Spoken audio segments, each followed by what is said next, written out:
제8장 인간의 이성이 허용하는 한도 내에서 성경의 신빙성은 충분히 증명된다.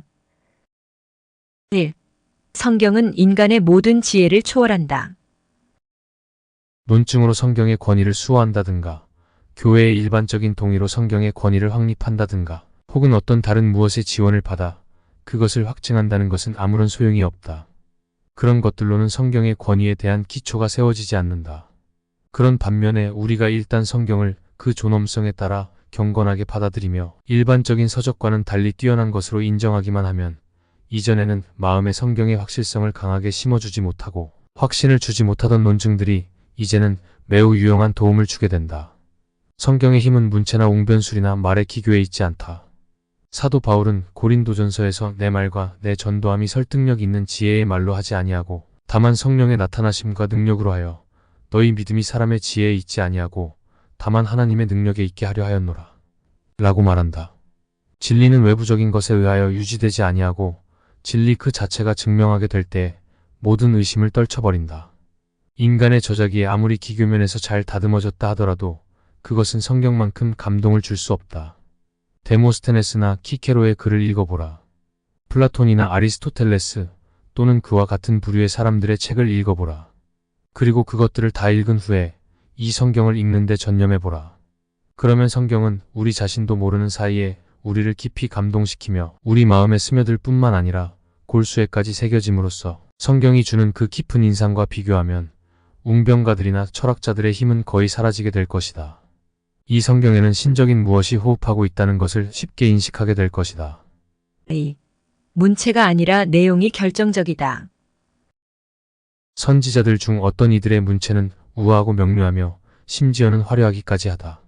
그러나 아름답고 즐거운 말들을 풍부하게 사용한 다윗과 이사야, 그리고 그와 같은 이들의 글이나 또는 거칠지만 문체의 소박함을 느낄 수 있는 목자, 아모스나 예레미야 또는 스가랴의 글을 읽어보면 성령의 위엄이 어디서나 뚜렷하게 나타나 있음을 보게 될 것이다. 선지자들을 하나하나 살펴보면 인간의 한계를 훨씬 능가하지 않는 선지자는 하나도 찾아볼 수 없다. 성경 안에는 인간으로서는 이해할 수 없는 사상이 가득 차 있다. 3. 성경의 고전성. 이미 위에서 다룬 문제들과 함께 성경의 고전성 그 자체는 적지 않은 중요성을 가지고 있다.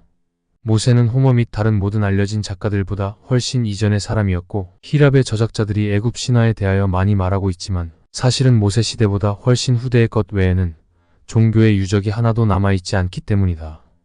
모세가 새로운 하나님을 고안해낸 것은 아니다. 그는 다만 이스라엘 사람들이 오랜 세월을 거치면서 자기네 조상으로부터 전해 내려온 영원하신 하나님에 대하여 받아들였던 것을 선언한 데 지나지 않았다. 그렇다면 아브라함과 더불어 맺은 그 언약을 그들에게 상기시키는 것 외에 모세가 마음을 쏟은 것이 무엇이었겠는가? 모세가 듣지도 못한 것을 제시했었더라면 그것은 받아들여지지 않았을 것이다. 모세가 다른 모든 저자들보다 시간적으로 훨씬 앞서 있었음에도 불구하고 그가 자기 교리의 전승을 그렇게 먼 근원에까지 더듬어 올라갔다고 하면 성경은 고전성에 있어서 다른 모든 책들을 넘어선다고 할 수 있다. 4. 모세가 보여준 성경의 진실성. 요세푸스는 아피온 반박문이라는 저서에서 기억할 만한 증언을 고대 저자들로부터 인용하였다. 이 책에서 우리는 이 율법의 교리가 비록 읽혀지지도 않았고 또 참되게 알려지지도 않았지만 아득히 먼 시대로부터 모든 민족들 사이에서 유명하였다는 것을 알 수 있다.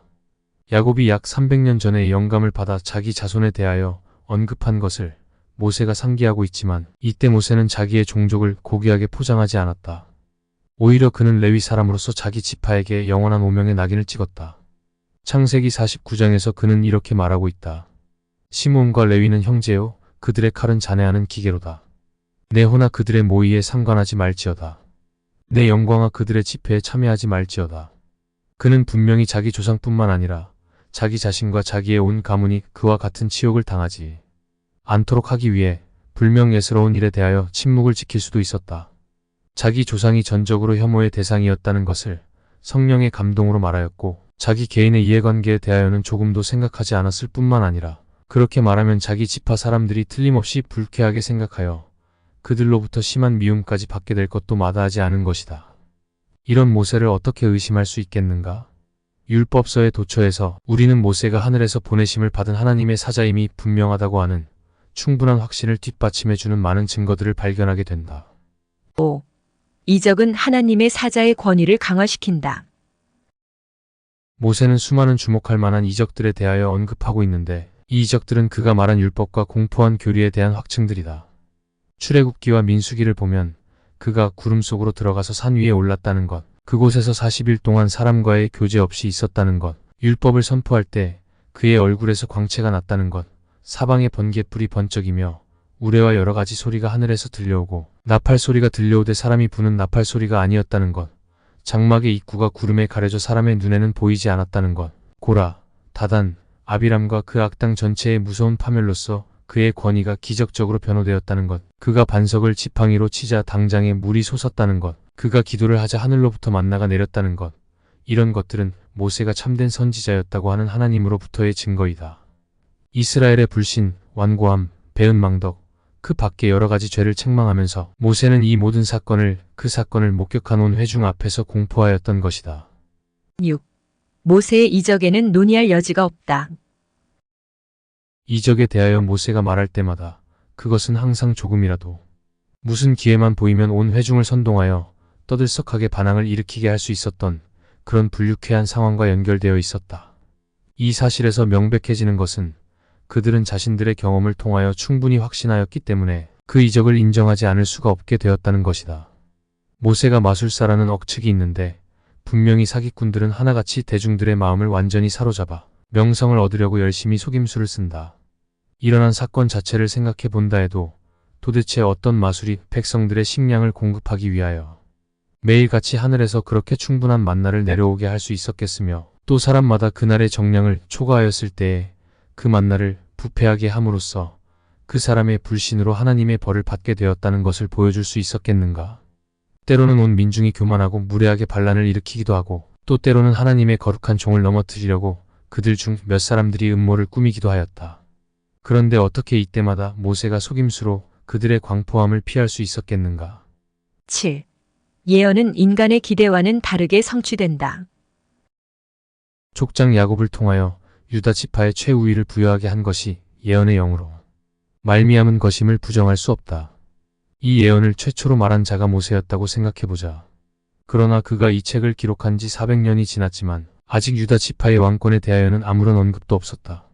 사울이 즉위한 후 왕권은 베냐민 지파에 머물렀던 것처럼 보인다. 사무엘상 16장에서 사무엘이 다윗에게 기름을 부었을 때 이때 왕권의 이양에 대한 무슨 뚜렷한 이유라도 있었던가. 양을 치는 평민의 가정에서 왕이 나오리라는 것, 더욱이 그 가정에는 칠형제나 있었는데 가장 나이 어린 막내 다윗에게 그러한 영예가 주어지리라는 것은 생각하기조차 힘들다. 다윗이 기름 부음을 받은 것은 인간의 재간이나 노력 혹은 사람의 생각에 의하여 결정된 것이라서 예언의 성취가 될 수 없다고 누가 감히 주장할 수 있겠는가. 이와 마찬가지로 창세기 49장에서 모세는 모호하지만 이방인들도 하나님의 언약 속에 들어오게 되는 것에 대하여 말한 바 있는데 이 예언은 그 후 2000년이 지나서 실제적으로 성취되었다. 이 예언들은 건전한 사람이라면 누구나 그 예언을 말씀하시는 분이 바로 하나님이시라는 것을 확신할 만큼 하나님의 계시를 아주 분명하게 나타낸다. 8. 하나님은 예언자의 말들을 확증하셨다. 이사야 시대의 유다 왕국은 평화롭고 심지어 그들은 갈대아인들의 동맹국이라 스스로 안전하다고까지 생각하였다. 그러나 이사야서 39장에서 이사야는 그 도시가 파괴될 것이며 그 백성이 포로가 될 것이라고 공공연하게 예언하였다. 이사야는 그들의 해방에 대하여도 동시에 예언하고 있는데 그렇다면 이 예언의 근원이 하나님 이외에 도대체 어디에서 왔다고 말할 수 있겠는가? 이사야서 45장에서는 그는 고레스라는 이름을 들면서 갈대아 사람들이 이 고레스에게 항복하며 그로 인하여 백성들이 자유의 품으로 돌아오게 된다고 예언하였다. 이 예언자가 그렇게 예언한 후로부터 고레스가 태어나기까지는 100년 이상이 경과하였다. 왜냐하면 이사야가 죽은 지 거의 100년이 지나서야 고레스가 태어났기 때문이다. 그러므로 그 당시에는 누구도 고레스라는 사람이 나타나 바벨론과 싸워 그 강대한 왕국을 정복하여 마침내 이스라엘 백성의 포로 생활을 종식시킬 것이라는 것을 아무도 예측할 수가 없었다. 그리고 예레미야 25장을 보면 백성들이 잡혀가기 얼마 전에 예레미야가 그들의 포로 생활의 기간이 70년이라는 것과 그들의 해방과 귀환에 대하여도 예언하였는데 이 사실이야말로 그의 혀가 하나님의 영의 지배하에 있었다는 것을 말해주는 것이 아니고 무엇인가. 그들은 멀리 떨어져 살면서도 같은 시대에 예언하였으며 그 예언이 마치 상호간의 말을 주고받는 것처럼 그 진술에 있어서 일반적으로 일치하고 있다. 다니엘은 약 600년 후에 있을 미래의 사건에 대하여 예언하되 그것이 마치 이미 일반적으로 알려진 사건의 역사인 것처럼 기술하고 있다. 9. 율법의 전승은 신뢰되어야 한다. 어떤 악한 자들은 모세나 선지자들의 이름이 붙여진 채 읽히고 있는 책들이 실제로 그들에 의해 기록되었다는 것을 누가 우리에게 보증할 수 있는가를 묻고 있다. 심지어는 모세가 실제의 인물이었던가를 감히 문제 삼는 자들까지도 있다. 모세의 율법은 인간의 노력에 의한 것보다도 오히려 하나님의 섭리에 의해 놀랍도록 보존되었다. 비록 그 율법이 제사장들의 소홀함으로 인하여 잠시 파묻혀 있었으나 열왕기하 22장을 보면 경건한 왕 요시야가 이를 발견한 후부터는 대대로 계속해서 계승되어 왔다. 이 모든 거룩한 저자들에 대하여 총괄적으로 말한다면 그들의 저작은 오직 한 길을 통하여 직접 입에서 입으로 그 후손에게 전승되었다는 것은 절대적으로 확실하다. 10. 하나님께서는 신기하게 율법과 예언자를 보존하셨다. 마카비전서 1장이 마카비가의 역사에 나오는 어떤 구절을 가지고 성경의 확실성을 손상시키려는 자들은 안티오쿠스가 모든 성경을 다 불태우라고 명하였는데 지금 우리가 가진 사본들이 도대체 어디서 나왔겠느냐고 묻는다. 그러나 그 사본들이 어떤 공장에서 그처럼 빨리 위조될 수 있었겠는가라고 나는 반문하고 싶다. 왜냐하면 박해가 끝나자마자 즉시 그 책들이 나타났으며 또한 그 교리에 대하여 교육을 받고 이를 익숙히 잘 알고 있던 모든 경건한 사람들이 아무런 논쟁도 없이 그 책들이 바로 성경이라고 인정하였다는 것은 너무도 잘 알려진 사실이기 때문이다. 아무도 감히 유대인들이 성경을 위조했다고 비난하는 사람은 없었다. 하나님께서는 모든 사람들의 예상과는 달리 맹렬히 타고 있는 불길 속에서 끄집어내듯이 이 말씀을 가장 잔인하고 가장 야만적인 폭군에게서 건져내셨다. 또 하나님께서는 경건한 제사장들과 다른 사람들에게 강한 지조를 주심으로써 그들로 하여금 이 보물을 후손에게 전승하기 위하여 필요할 때에는 목숨을 바치는 것까지도 주저하지 않게 하셨으며 또한 총독들과 군인들의 온갖 맹렬한 조사를 좌절시키기도 하셨던 것이다. 사악한 자들이 전적으로 파괴되었다고 확신하던 그 거룩한 기념비가 즉시 되돌아와서 이전의 위치에 다시 한번 놓이게 되고 더욱이 그 위험이 높아지게 된 사실은 하나님의 특별한 돌보심이 있었기에 가능했다. 그 후 곧 이어서 헬라어 성경이 나왔으며 이것은 전 세계에 보급되었다. 유대인들이 거듭되는 재난으로 짓밟힘을 받고 기진맥진하여 마침내는 거의 멸절 상태에 이르는 그 속에서도 이 기록들이 손상되지 않고 본래대로 안전하게 보존되었다는 것은 기적과 같은 일이다. 율법서와 예언서에 포함되어 있는 구원의 교리, 곧 그리스도께서 때가 되면 오시리라고 하신 그 교리를 하나님께서는 누구를 통하여 보존하셨던가? 그것은 다름 아닌 그리스도의 최대의 숙적인 유대인들, 곧 어거스틴이 기독교회의 도서 보관자들이라고 적절히 칭한 그 유대인들을 통해서였다. 왜냐하면 그들 자신들에게는 아무 소용도 없는 책을 우리가 읽도록 마련해 주었기 때문이다. 11.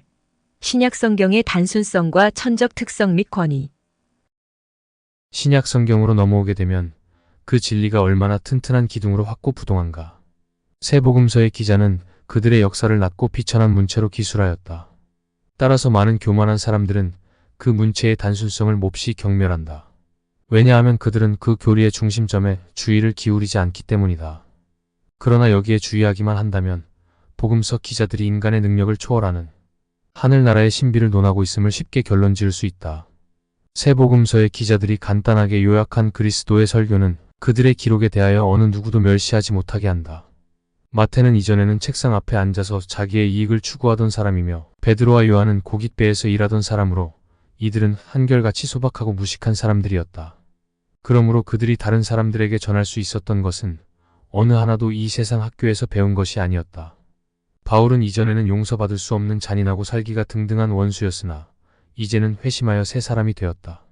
갑작스럽고 뜻하지 않았던 이 변화는 하나님의 강권적인 힘에 의하여 지난날 그가 반대하던 교리를 변호하게 되었다는 것을 보여준다. 이전에는 일반 대중에게 비천한 자로 멸시를 받던 그들이 갑자기 하늘나라의 신비를 장엄하게 설교하기 시작한 것은 그들이 성령의 가르침을 받았기 때문이라고. 사실 그 자체는 소리 높여 부르짖을 것이다. 12. 성경에 대한 교회의 불변적인 증거. 사탄은 온갖 교묘한 방법으로 전 세계와 함께 성경을 억압, 전복하며 혹은 인간의 기억에서 이를 전적으로 제거, 말살시키고자 노력하여 왔다. 세상의 모든 세력들이 성경을 파괴하기 위해 전력을 다하여 스스로를 무장하였으나 아무런 소용도 없었다. 더욱이 성경을 받아들이고 포용하는 데 일치하였던 것은 한 국가나 한 국민만이 아니었다. 다른 면에서는 전혀 공통점이 없던 지구상의 여러 민족들의 거룩한 일치에 의해서 성경은 그 권위를 인정받았던 것이다. 근본적으로 마음이 다르고 만사에서 생각이 서로 다른 사람들이 이렇게 일치하고 있다는 사실은 우리들을 크게 감동시킨다. 왜냐하면 하나님의 의지로 말미암지 않고는 그러한 일치가 성립될 수 없는 것이 분명하기 때문이다. 13. 순교자들은 성경의 교리를 위해 목숨을 바쳤다. 그러면 그렇게 많은 성도들의 피로 확증되고 증언된 그 교리를 우리는 어떠한 확신을 가지고 받아들여야 하는가?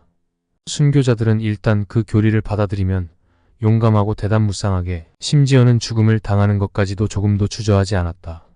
성경이 많은 증인들의 피로 인쳐졌다고 하는 것은 성경에 대한 증명으로서는 결코 평범한 것이 아니다. 특히 그들이 죽기까지 그들의 신앙을 증거하되 잘못된 정신의 소유자들에게서 자주 볼 수 있듯이 이를 지나친 광신으로 하지 않고 하나님께 대한 확고하고 견고하며 건전한 열심을 가지고 그렇게 하였다는 것을 생각할 때에 그것은 더욱 명백해진다. 성부께서 자신의 위엄을 성경에 나타내시며 성경의 존귀성을 지키시지 않는 한 그들 스스로 견고한 신앙을 마련하기에는 충분하지 못하다. 성경의 확실성이 성령의 내적 확신 위에 세워질 때에만 비로소 성경은 하나님의 구원하는 지식을 궁극적으로 일으킬 수 있게 된다. 성경을 확증하려는 인간적인 증거는 부차적이다. 불신자에게 성경이 하나님의 말씀이라고 증거하려는 자들은 매우 어리석은 일을 하고 있는 것이다. 왜냐하면 믿음이 아니고는 이를 알지 못하기 때문이다.